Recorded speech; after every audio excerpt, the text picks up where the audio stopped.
On continue, hier vous rappelez l'histoire terrible qu'on a racontée. Dit le Rav Ve'ata Bachour Israël. Et maintenant, jeune homme, Doeg ata arbe aleani azeh. Évidemment, t'as pas réussi à dormir de la nuit. Tellement que tu avais de la peine pour ce pauvre-là, qui le pauvre, il savait pas. Mais il a causé dans le monde tout entier tellement de mal en vendant cette fleur. Il a tout perdu pour un petit morceau de pain.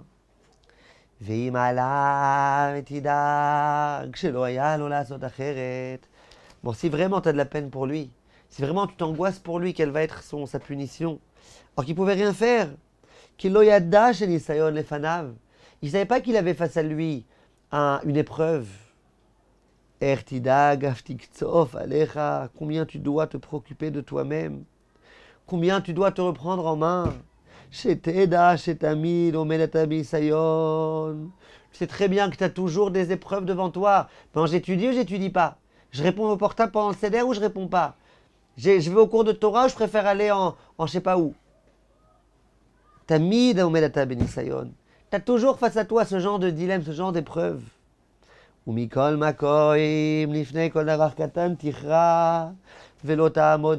à chaque fois qu'il y a une toute petite épreuve, une toute petite sollicitation, tu écoutes cette sollicitation, et au lieu de faire le bien, et ben voilà, comme cet homme-là qui a vendu la fleur pour un petit rien du tout. Toi, tu vends un cours de Torah pour un petit je sais pas quoi.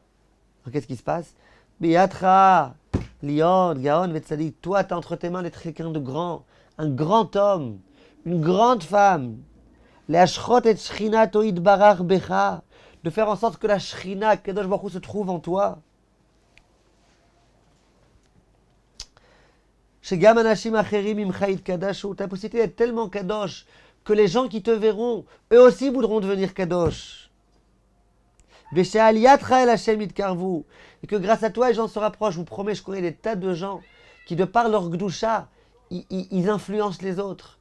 Des gens qui au travail se comportent bien. Les autres, les gens pas religieux, ils apprennent d'eux, ils veulent faire teshuva. J'en connais des tas de cas comme ça. Et Dvar Hashem telamed otam. Et toi, ton rôle, c'est d'enseigner la Torah d'Hashem à tout le monde. Ubidrachav tadrichem. Ve'ata ve'chavecha et haketz ve'tidgeot v'ashterski otikarveu. Toi et tes amis que tu peux renforcer, vous avez la clé du Mashiach entre vos mains. Vous pouvez faire venir le Mashiach, nous dit le Rav, nous, moi, toi, vous.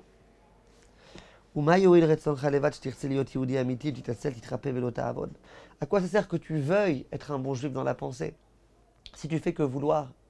Et si tu te prends pas en main? Et si tu procèdes de la fainéantise? Et si dès qu'il y a un tout petit souci, ouais là je peux pas, c'est trop fort, c'est trop dur, c'est machin. Et toute chose qui te semble bien, non, tu te repousses de ça. Et que chaque petite épreuve ou grande, t'arrives pas. אין כוונתנו שתהיה זריז ותעשה עבודתך כחרוץ בעל מלאכה של חול להבדיל בלבד, בשעה שרבו ימהר אותו, ושהוא דוחה את עצמו, שעבודתו יבשה ועבודת איברי הגוף בלבד. Dis maintenant attention, on ne te demande pas une chose, on ne te demande pas d'agir avec empressement, or que tu n'as pas envie, comme quelqu'un auquel son patron lui dirait aujourd'hui, tu sortiras pas d'ici tant que tu n'auras pas fini ton travail. Alors il sent obligé de faire, alors il fait, sans cœur, il fait. C'est pas ça qu'on te demande. On te demande pas de faire ça. On te demande pas de dire, moi, il n'y a pas le choix, je me lève le matin à la fila, je vais prier. Moi, il n'y a pas le choix, il faut que j'étudie et j'étudie. Bon, Saint-Taï répond au téléphone, je réponds pas au téléphone. On te demande pas ça.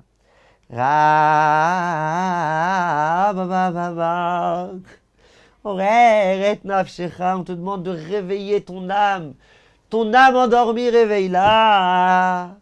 Ruach Elokim Isaacha. Et à ce moment-là, le vent d'Akadosh Baruch Hu, l'atmosphère d'Akadosh Baruch Hu, Isaacha, elle va te propulser, elle va te soulever. Veitrashu galgele nafshecha ve'evare gufra. À ce moment-là, toutes les méandres de ton âme et de ton corps, ils vont se réveiller complètement, ils vont faire du bruit. Titamet vetitrazek, ils vont être comme ça, tout éveillé.